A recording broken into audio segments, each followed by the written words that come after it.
সবাইকে স্বাগত জানিয়ে শুরু করছি আজকের পর্ব। আজকে আমরা শিখব কিছু মিষ্টান্ন, মানে মিষ্টির নাম। তো দেখুন, এগুলো কিন্তু খুবই জরুরি ক্লাস। এগুলো ভাববেন না যে এগুলো ক্লাসের কোনো, মানে এগুলো তো আপনারা এটা মনে করবেন না যে এইসব ক্লাসের কোনো সেরকম মূল্য নেই, কারণ এইগুলো না জানলে তো আপনি যদি ইংরেজিতে গাছ, ইংরেজি ট্রি না জানেন, তাহলে আপনি তো এই হয় একটি বৃক্ষ, এইটাই তো বলতে পারবেন না, একটা ছোট্ট ট্রান্সলেশনই করতে পারবেন না।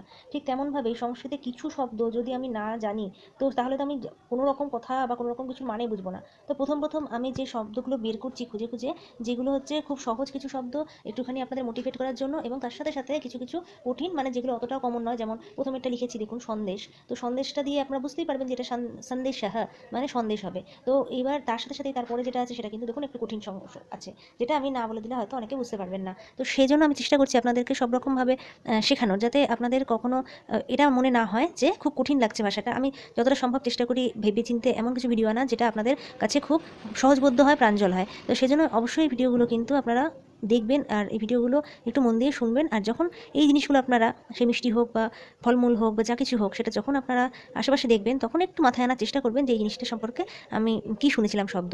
দরকার পড়লে যদি সত্যি কেউ শিখতে চান, দরকার পড়লে সেটা যদি মনে না থাকে, সমস্ত কাজের শেষে, দিনের শেষে না হয় একবার দেখে নেবেন আমার ভিডিওটাতে যে কী ছিল ঠিক সেই শব্দটার নাম। তার জন্য তো আর গোটা ভিডিও দেখতে হবে না, জাস্ট ওই জায়গাটা দেখে নিলেই আপনি বুঝতে পারবেন যে সেই শব্দটাতে আমি সংস্কৃত প্রতিশব্দ কী বলেছিলাম। তাহলে চলুন আজকে মূল যে আমাদের আলোচনা, তাতে ঢুকে পড়ি। তো এরপরে দেখুন আছে, নেক্সট লিখে দিই। উচ্চারণগুলো না লিখে দিলে অনেক সময় আমি যদি মুখে বলে দিই শুধু, কিছু কিছু জিনিস আপনাদের ভুল শোনা হয়ে থাকতে পারে। মধুর শীর্ষক। মধুর শীর্ষক মানে আমি উপরে যেটা সন্দেশ সাহা, ওটা মানে সন্দেশ, সেটা আমি আর লিখলাম না, কারণ পরের এই ওয়ার্ডটা অনেকটা বড়, তাই আমি এখানে বেশি জায়গা লাগবে বলে আমি এখানে শুধু এটাই লিখে রাখলাম। সন্দেশ মানে সন্দেশের প্রতিশব্দ সন্দেশ সাহা, আর মধুর শীর্ষক মানে হচ্ছে গজা।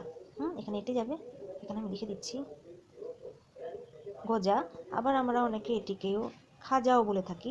যাই হোক, খাজা গজা যাই হোক, সেই জিনিসটা যে একদম অনেকটা খুব মিষ্টি দেওয়া, ভাঁজ ভাঁজ করে, যেটা ময়দার একটি মিষ্টি অনেকটা রসে ফেলা থাকে, যেমন লবঙ্গলতিকা হয় সেটাই, কিন্তু একটু লবঙ্গলতিকাটা চারকোনা হয়, আর এটা চারকোনা হয় না, এটা অনেকটা লম্বাটে টাইপের হয়, ভেতরে অনেকগুলো প্যাঁচ থাকে, ওই জিনিসটাই। তো খাজা অ্যাকচুয়ালি যেটা আমরা তিলের খাজা বা এইসবগুলোকে খাজা বলি, আবার অনেকে এটাকেও খাজা বলি, আবার অনেকে গজাও বলে। যাই হোক, এটা একটা, বুঝতে পারছেন, এটা আর একটা মিষ্টির নাম।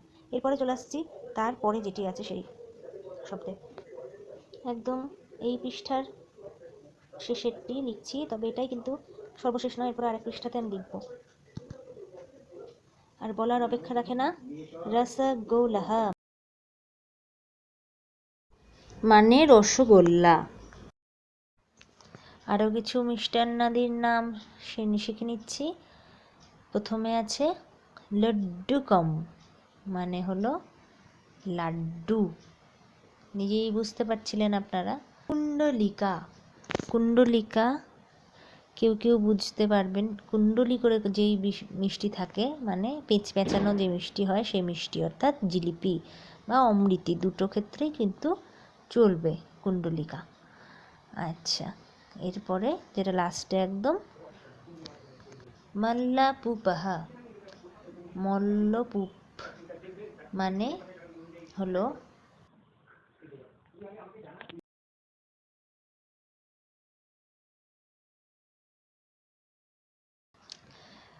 মালপোয়া, মালপোয়া। আজকের মতো পর্ব এইটুকুই। সবাইকে অনেক অনেক ধন্যবাদ।